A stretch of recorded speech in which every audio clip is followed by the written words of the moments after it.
540-এর কতগুলো বিজোড় ভাজক রয়েছে সেটা আমাদেরকে বের করতে হবে।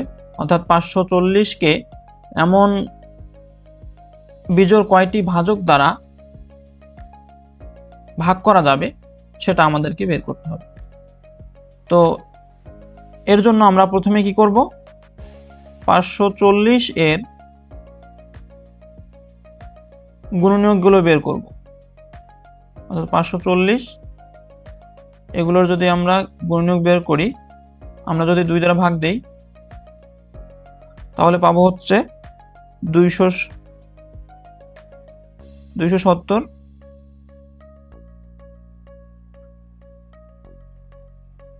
এবং আমরা যদি আবার 270-কে 2 দ্বারা ভাগ দেই তাহলে আমরা পাবো হচ্ছে 135,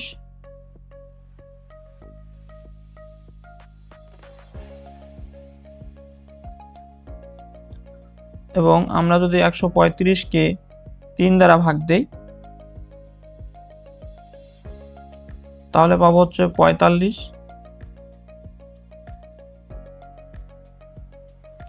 এবং 45-কে যদি আমরা 3 দ্বারা ভাগ দেই তাহলে হবে 15,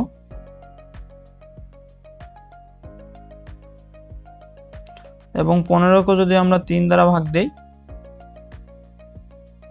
তাহলে পাবো হচ্ছে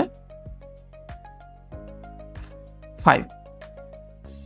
অর্থাৎ আমরা এইদিকে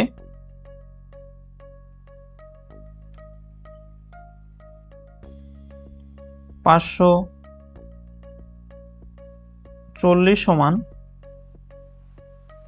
লিখতে পারি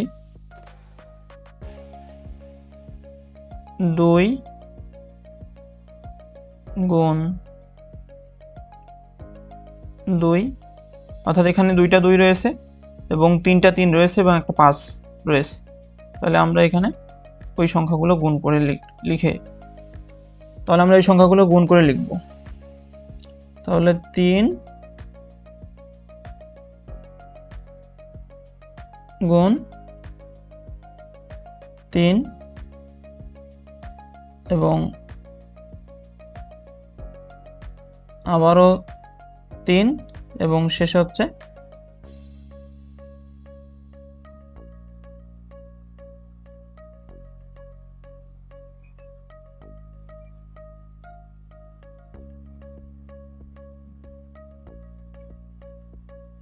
হচ্ছে 5। তাহলে আমরা যদি এখানে লক্ষ্য করি যে 2 2 বার রয়েছে, তাহলে আমরা এটাকে লিখতে পারি 2 এর পাওয়ার 2 গুণ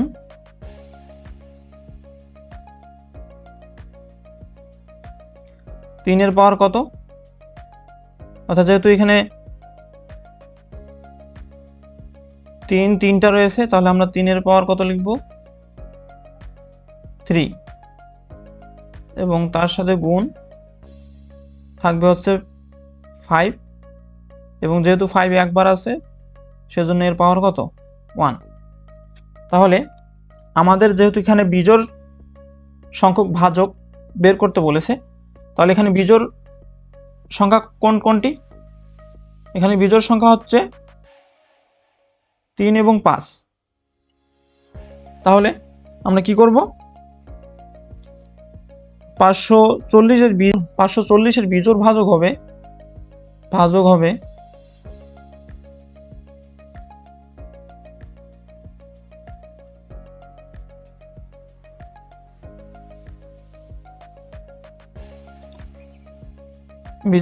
হবে আমরা উপরের যে পাওয়ারগুলো রয়েছে সেই পাওয়ারের সাথে কি করব, এক যোগ করে দেব। যেহেতু আমাদের বিজোড় সংখ্যক ভাজক, তাহলে আমরা কিন্তু এই যে 3 এবং 5-কে নিচ্ছি, 2 কেন নিচ্ছি না, কারণ 2 হচ্ছে জোড় ভাজক, এবং আমরা যে বিজোড় সংখ্যাগুলো দেখব তার পাওয়ার যেগুলো থাকবে সেই পাওয়ারগুলোর সাথে 1 যোগ করে গুণ করে দিতে হবে। তাহলে কিভাবে, এখানে 3 এর পাওয়ার কত, 3, তাহলে আমরা এখানে লিখব কত 3 যোগ হবে 1, এখানে একটা ব্র্যাকেট ইউজ করব যেহেতু গুণ করব, এবং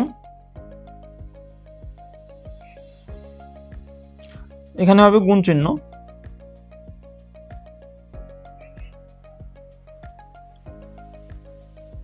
এবং 5 এর পাওয়ার কত 1, তাহলে আমরা কি করব 1 এর সাথে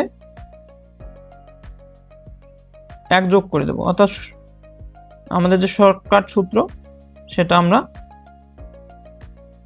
অ্যাপ্লাই করব।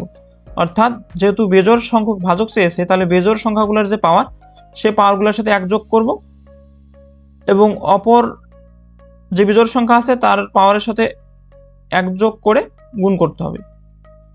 তাহলে আমরা যদি গুণ করি তাহলে পাবো হচ্ছে 4, আর ওখানে পাবো হচ্ছে কত 2। তাহলে 4 আর 2 যদি আমরা গুণ করি তাহলে পাচ্ছি হচ্ছে 8। অর্থাৎ 540 যে সংখ্যাটা রয়েছে এই সংখ্যাটার বিজোড় ভাজক রয়েছে 8টি। তাহলে আমাদের অ্যান্সার হচ্ছে খ। আচ্ছা, আমরা আরেকটি প্রশ্ন লক্ষ্য করি, 900 এর বিজোড় ভাজক সংখ্যা কত? অর্থাৎ বিজোড় ভাজক কতটি রয়েছে সেটা আমাদেরকে বের করতে হবে। তো আমরা আগের মতো কি করব, 900 এর গুণিনকগুলো আমরা বের করে ফেলব। 900 কে যদি আমরা 2 দ্বারা ভাগ দেই তাহলে পাবো হচ্ছে 450, এবং 450 কে যদি আমরা 2 দ্বারা ভাগ দেই তাহলে পাচ্ছি হচ্ছে 225,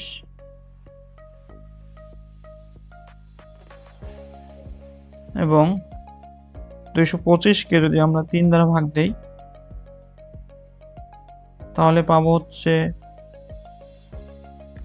75,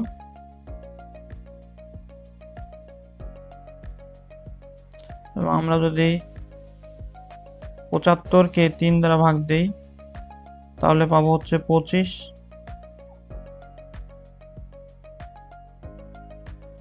এবং আমরা যদি 25 কে 5 দ্বারা ভাগ দেই তাহলে পাবো হচ্ছে 5। তাহলে আমরা এই দিকে যদি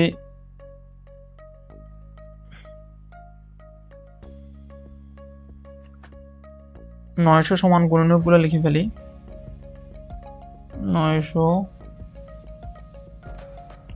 সমান, এখানে আমরা দেখব যে 2 আছে 2টা, 3 আছে 2টা, এবং 5 আছে 2টা করে। তাহলে আমরা 2 গুণ 2 একটু ব্র্যাকেটে লিখি যাতে বুঝতে সুবিধা হয়, এবং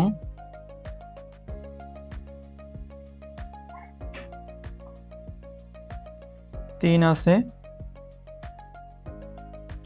2টা,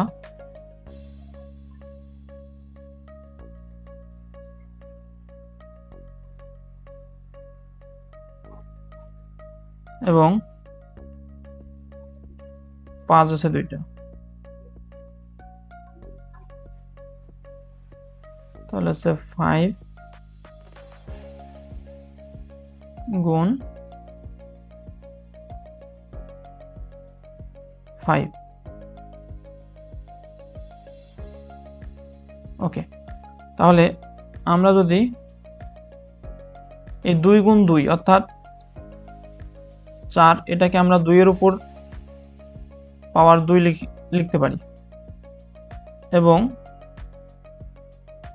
পরে 3 এর উপর যেহেতু 2টা 3 সেজন্য 3 টু দি পাওয়ার 2 লিখতে পারি, এবং 5 এর উপর অনুরূপভাবে 5 স্কয়ার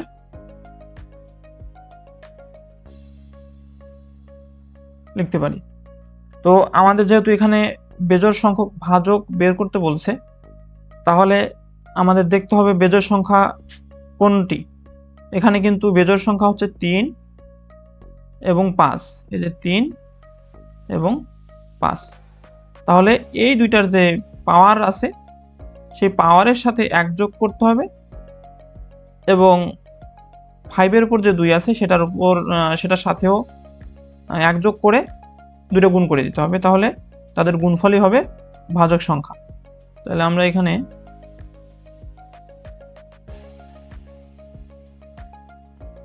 ভাজক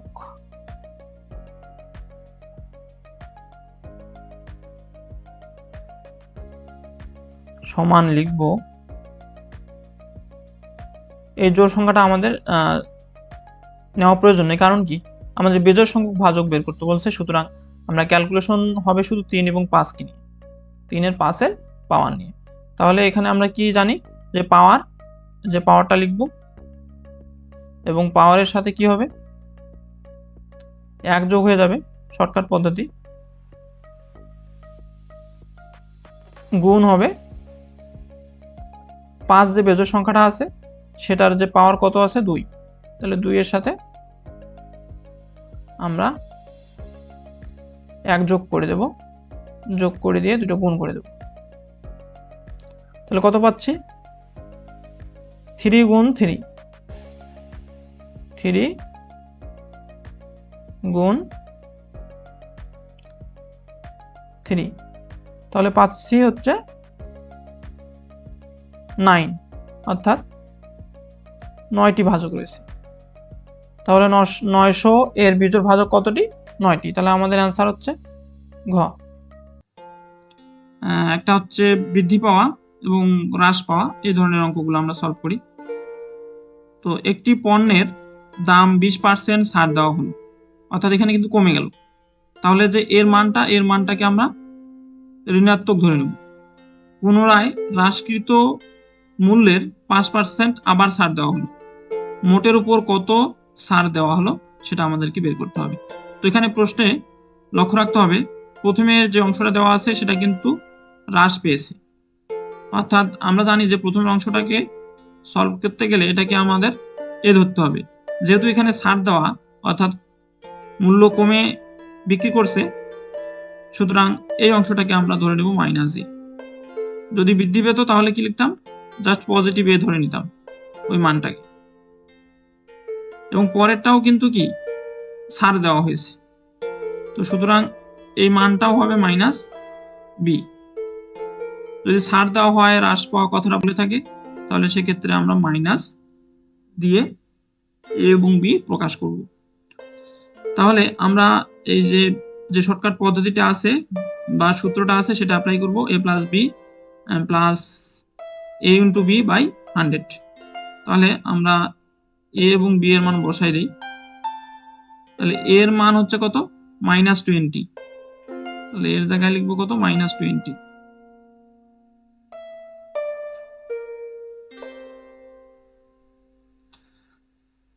তারপরে আমাদের সূত্রের প্লাস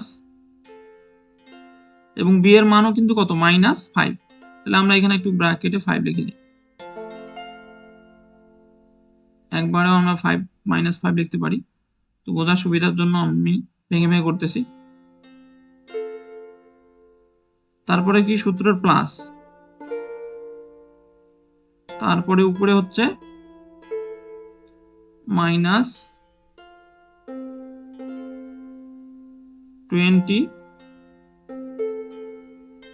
গুণ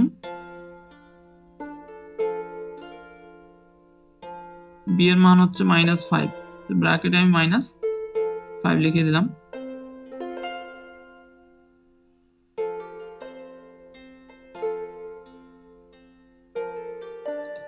এবং ভাগ হচ্ছে কত 100।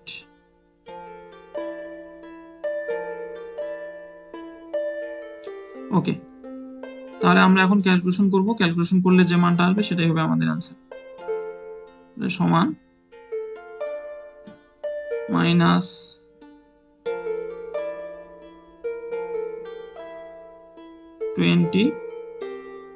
এবং এখানেও প্লাস আর মাইনাসে -5 হবে।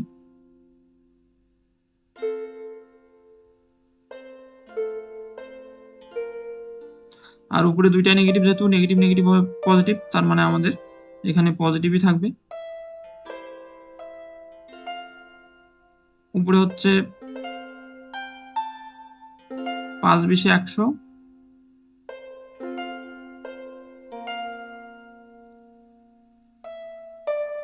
বাই 100।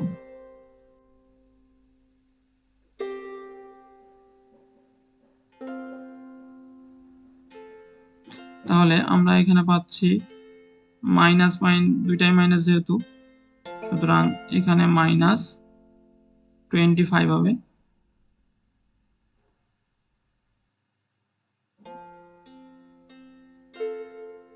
যোগ 100কে 100 দ্বারা ভাগ করলে পজিটিভ 1 পাবো। তাহলে আমরা -25 থেকে যদি +1 বাদ দেই তাহলে পাচ্ছি হচ্ছে -24। তাহলে এবং তার সাথে পার্সেন্ট যুক্ত হবে, অর্থাৎ আমাদের এখানে -24 আসবে না, জাস্ট মাইনাস অর্থ হচ্ছে কমে যাওয়া, অর্থাৎ ছাড় দেওয়া।